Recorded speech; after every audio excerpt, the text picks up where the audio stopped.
ça y ressemble. Ouais, c'est ça, deux vols. Le premier enregistreur de vol. 1 an et 11 mois après la disparition du vol AF447, les enquêteurs viennent de mettre la main sur l'une des pièces capitales pour l'enquête technique. PN de l'enregistreur de paramètres qui est 617-696-014. Donc c'est bien ce qu'on a en face de l'écran, donc on a bien l'enregistreur de paramètres. Sur ces images, le fameux FDR, théoriquement il contient au minimum les données des 25 dernières heures du vol, celles qui contiendraient l'explication sur les causes de l'accident. Ouais Alain, on en a un. Tu descends stressé, je sais pas, content, stressé. Après presque 2 ans d'investigation et 5 opérations de recherche en mer, la joie des enquêteurs est à la hauteur des efforts fournis dans une enquête hors norme. La première opération aujourd'hui est bien sûr de le remonter sur le pont dans les procédures définies avec les officiers de police judiciaire, de le sécuriser et de le renvoyer dans des délais les plus rapides sur Paris pour procéder aux opérations de lecture. 2 jours plus tôt, les enquêteurs avaient décidé d'affiner les méthodes d'inspection, des zones de recherche plus petites pour le robot et une couverture à 360 degrés de chaque pièce. Jusque-là, l'opération s'était révélée sans succès.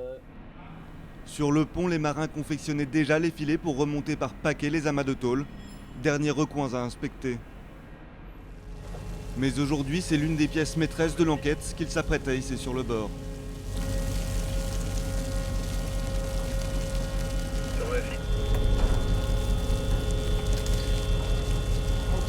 La nappe en bas. Comment ? On met la nappe en bas. La nappe. En bas. Ouais.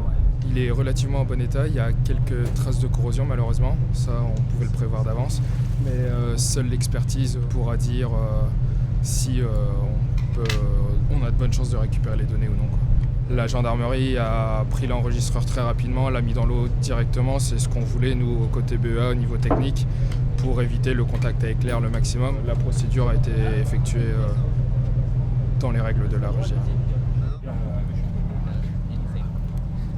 Ce soir, Enfin, on va pouvoir, si les boîtes nous délivrent leurs secrets, enfin comprendre ce qui s'est passé le 1er juin 2009, quasiment à la verticale de notre position. Et puis pour toute l'équipe, tous ceux qui ont contribué à cette récupération, c'est quelque chose de formidable. Par de telles profondeurs et après 2 ans d'enquête, la réussite est exceptionnelle. Pas de répit pour autant. Sans l'enregistreur phonique, impossible de déterminer la manière dont les pilotes ont réagi face à l'urgence et ce à quoi ils ont été confrontés dans le cockpit de l'avion. C'est désormais vers cette pièce que les enquêteurs ont les yeux rivés.